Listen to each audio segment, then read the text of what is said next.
These are explosive wines. Oh. I'm Matthew Horkey. For the last 7 years, I've traveled around the world tasting thousands of wines annually in search of the most unique, exciting, and expensive bottles on the planet.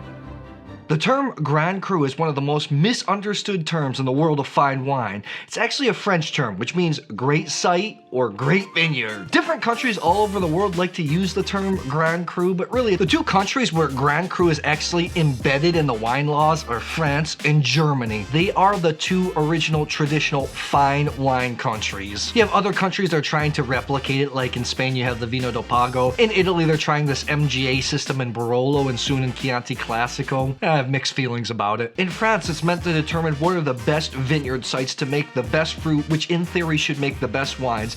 And the most original example is probably Burgundy, where monks worked over centuries to develop which plots of land make the best sites for certain types of grape varieties. But in France, there were economic and political implications behind the term. Think about in Bordeaux, where different lands are not classified as Grand Crus, it's properties themselves. And a lot of that was based on the 1855 classification, in which Napoleon III had all these chateaus ranked by 5 different positions, and those were according to price, not necessarily quality. In Germany, I think it's where it matters the most, because Germany typically was a cooler climate country. Usually the best vineyards had to be at the best positions to get the most amount of sun. The Germans do everything precise, especially winemaking. The vineyards are maybe some of the most precisely located in the old world of wine. In German wine law, those great sites, those Grand Cru vineyards, are called Grosse Lagen. And of course, German wine labels are even more confusing. Members of the VDP, which is kind of an elite group of some of the best winemakers in Germany, they call their top wines from Grosse Lagen vineyards, they call them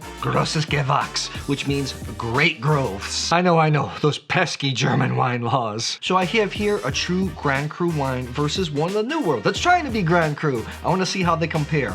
The grape for this taste test is Riesling. For me, Riesling is one of those grapes that really is site-specific. Riesling, I don't want to go on and on about it. You know, for most wine geeks, myself included, it's maybe my favorite wine grape. It's definitely my favorite white wine grape. So Grand Cru vineyards are supposed to produce the best wines, and in Germany, among all other countries, I find that classification to be right most of the time. In France, Grand Cru wines maybe sometimes aren't always the best wines, just by my taste.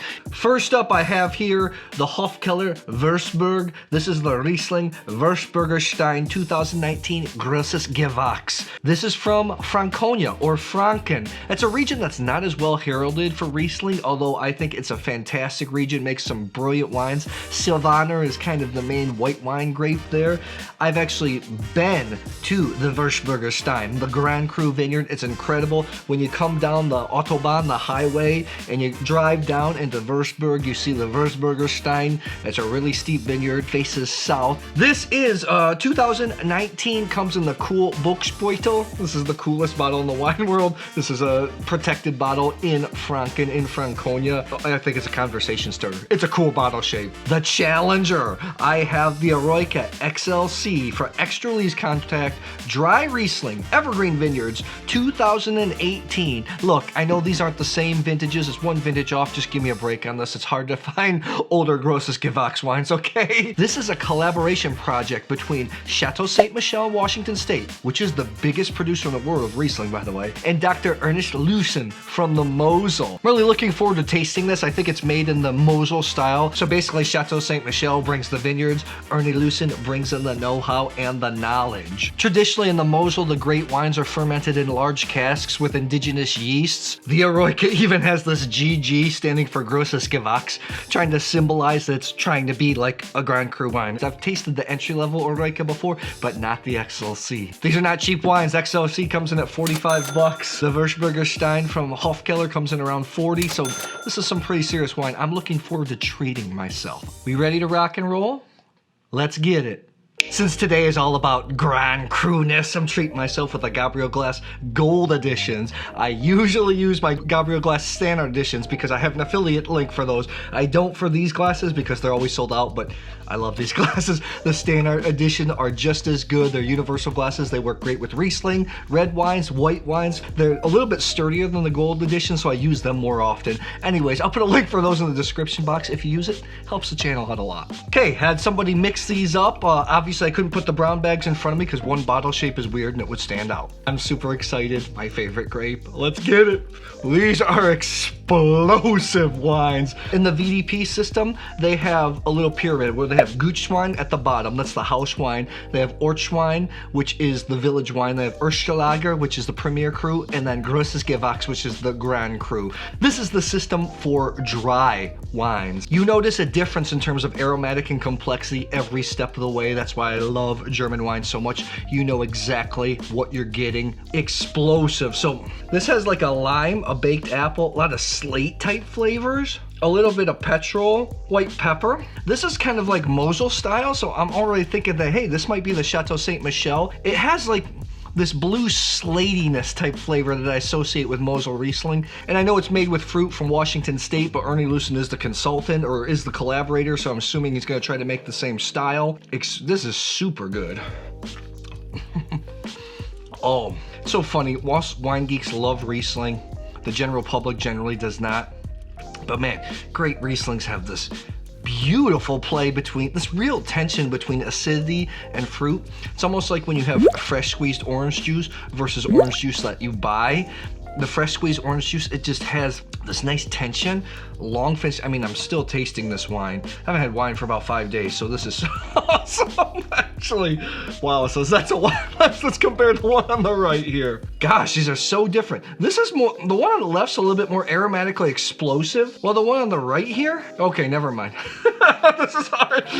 Lime and apple, it would jump out right away, then the mineral notes hit. This leads with mineral notes, then you go into liminess. Oh, I don't know, maybe some of the leaves are starting to come out, so, you know, maybe, now I'm thinking, okay, maybe is this the Chateau Ste. Michelle? Oh.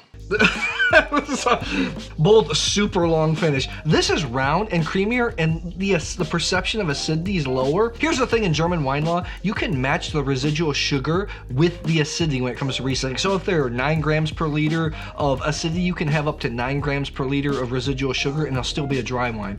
The wine is still dry, it's just that sugar brings down the perception of acidity.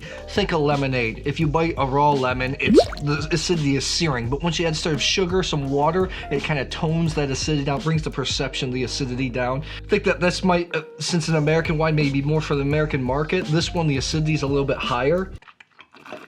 This is hard. This one leads with fruit, this one leads with minerals. I'm gonna go with this one being the Chateau Ste. Michelle because at the end of the day, I can feel a certain creaminess to it. The acidity is still high, this is a tad higher, but both wines are outstanding. And when I say outstanding, I mean I have this. This is the type of wine I wanna drink. This is like 93 plus. This is 93-ish, both super good. You ready for the reveal? Let's get it. Okay, the one on the left here, I thought that it was the German wine. I thought this one was the American wine. I had somebody put it in a box here. Let's see what it, I got it right. On the left is the German wine. This is a Hofkeller Wurzberger Riesling, Wurzberger Stein. This wine is 40 bucks, but it's awesome Riesling. Tremendous wine, outstanding. And on the right here, we have the Eroica XLC, also very good, 93 points, thought they were both excellent wines. I think a lot of you might gravitate towards this style. It's a little rounder, easier to drink.